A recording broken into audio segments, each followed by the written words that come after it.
अस्सलाम वालेकुम, मैं हूं आबिद अंदलीब। नाजरीन, बड़ी इंपॉर्टेंट और बड़ी दिलचस्प खबरें ये हैं कि जो इमरान खान को गिराने वाले थे उनको खुदा की फटकार पड़ी है और आपस में लड़ पड़े, और इस कदर लड़ पड़े कि एक दूसरे के कपड़े उतारने का अब फैसला हुआ है। आसिफ जरदारी और नवाज शरीफ साहब के दरमियान इख्तलाफ सामने आया है, और दूसरी तरफ जो JIT है उसको इमरान खान ने कैसे क्लीन बोल्ड किया है, उस हवाले से भी कुछ खबरें चल रही हैं। पहले जो आज की जो सबसे बड़ी खबर है वो खबर ये है कि पीपल्स पार्टी ने अब ये फैसला किया है कि उनकी पीठ में खंजर घोंपा है नवाज शरीफ ने। अब उनको सबक हासिल हुआ है और उन्होंने ये फैसला किया कि हम कोई इंतखाबी इत्तेहाद नहीं करेंगे PDM के साथ। ये एक बहुत बड़ी डेवलपमेंट है।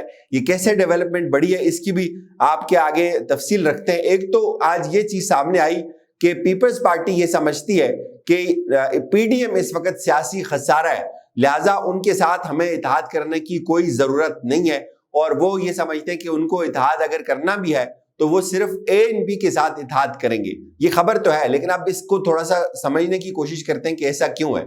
सबसे पहली बात आप ये देखें कि पीपल्स पार्टी अगर इस वक्त JUIF के साथ इत्तेहाद करती है या MQM के साथ इत्तेहाद करती है तो सिंध के अंदर भी इनको हिस्सा देना पड़ेगा। उसके साथ साथ अगर वो नून लीग के साथ इत्तेहाद करती है तो जाहिर है वो इस वक्त जो वजारत उज़्मा की दौड़ है और वज़ीर आज़म की कैंडिडेट इस वक्त बिलावल भी हैं, वो भी पूरा जोर लगा रहे हैं, खुद आसिफ जरदारी साहब जोर लगा रहे हैं, तो लिहाजा उनका फिर इसमें वज़ीर आज़म तो किसी एक ने बनना है। और ये फैसला भी हो रहा है कहीं ना कहीं के जिसके पास ज्यादा नंबर होंगे उसका वज़ीर आज़म होगा, तो लिहाजा इस हवाले से उनके साथ ये भी खसारा उनको समझते हैं। और अब ANP क्यों?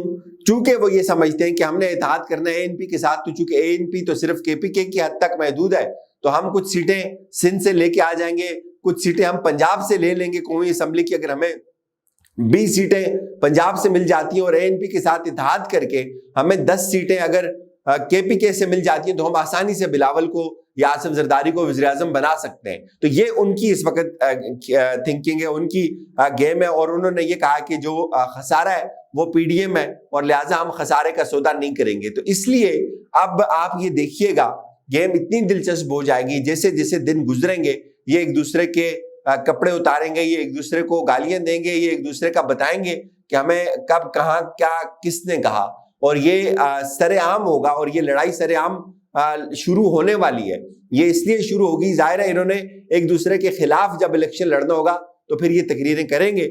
और इसलिए आज क्या हुआ है, बताया ये जा रहा था कि जो निगरान सेटअप है उसके ऊपर भी इख्तलाफात हैं और बड़ा सख्त इख्तलाफात इनके अंदर पाए जाते हैं। और कुछ लोग तो ये भी असेसमेंट लगा रहे हैं कि अब शायद निगरान सेटअप जो है वो शायद ऊपर से आएगा, चूंकि इनका इख्तलाफ नहीं होना। लेकिन मेरी असेसमेंट ये है कि उससे पहले इनको एक डेडलाइन दी गई है, इनको बताया गया कि आप अपने मामलात को ठीक करें, अगर ये ठीक नहीं हुए तो फिर ऊपर से आएगा, फिर कोई गिला नहीं करना आपने। और ये आपको पता है कि इससे पहले जब दुबई के अंदर ये मुलाकातें हुई थी तो तब भी इनको यहाँ से जूते मार के वहां भेजा गया था कि अपने जो मामलात हैं उनको आप ठीक करें, और उसके बाद किसी ने सर नहीं उठाया। उसके बाद आपको पता है कि वो चीजें कुछ हद तक स्मूथ जरूर हुई, लेकिन जो एक फरीक बाहर था उसने चीखना शुरू कर दिया, मौलाना ने चीखना शुरू किया। तो अब मौलाना को भी फोन आया नवाज शरीफ का आज, की उन्होंने कहा भाई आप बेफिक्र हैं, हम आपके साथ इत्तेहाद करेंगे। तो खेल इसलिए बड़ा दिलचस्प है कि एक तरफ मौलाना जो है वो नून लीग के साथ अब सेट है,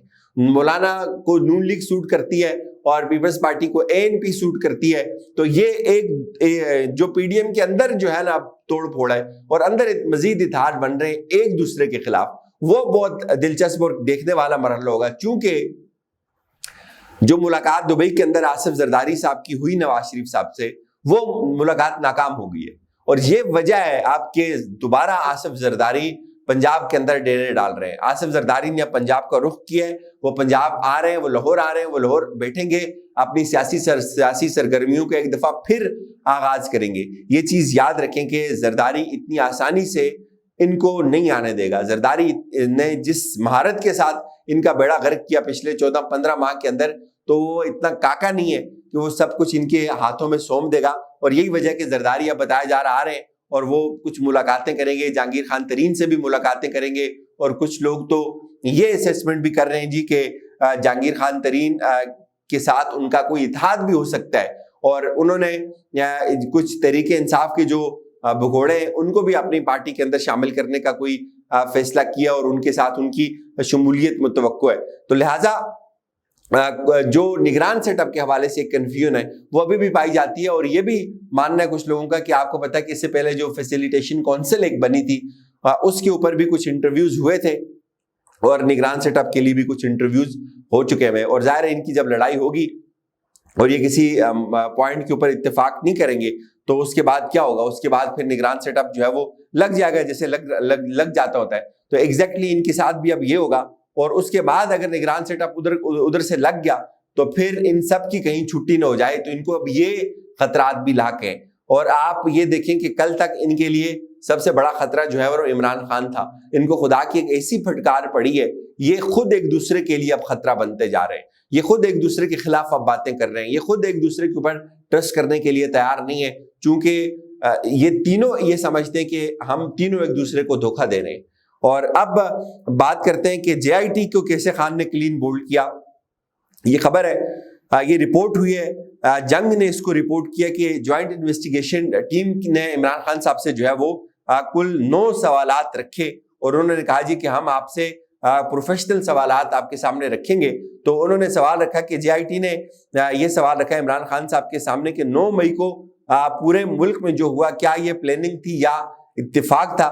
تو اس پہ خان صاحب نے کہا کہ یہ پلاننگ تھی لیکن یہ کہیں اور سے ہوئی اور میرا اس سے کوئی تعلق نہیں ہے.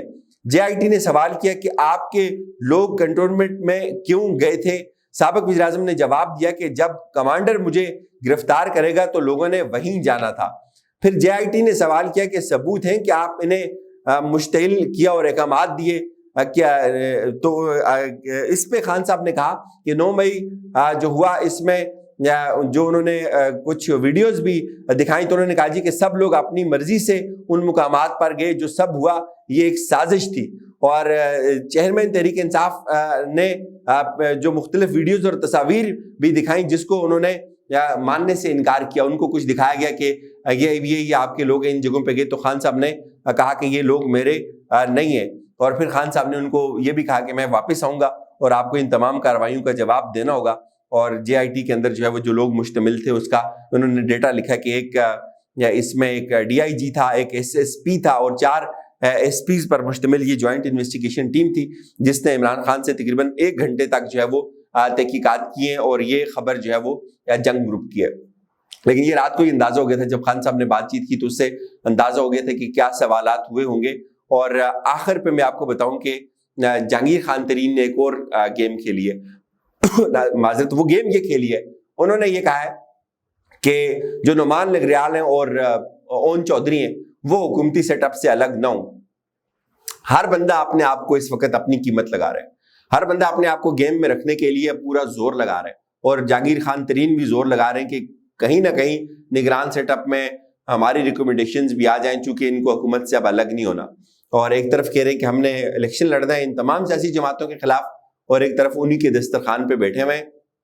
پہلے خبر آئی کہ نہیں آپ استعفیٰ دے دیں, اب کہا کہ نہیں کسی نے چابی دی کہ استعفیٰ نہ دیں, ابھی ان کے اندر رہیں. اور اس سے آپ کو اندازہ ہو جائے گا کہ کتنی کنفیوژن ہے, کتنا خوف ہے اس ایک شخص کا ان 15 سیاسی جماعتوں کو. یہ 15 سیاسی جماعتیں ایک شخص کے خوف میں اکٹھی ہیں, اور جب تک وہ شخص اپنی جگہ کے اوپر موجود ہے ان کی ٹانگیں کامتی رہیں گی. اجازت دیجیے, اپنا خیال رکھیے گا. خدا حافظ.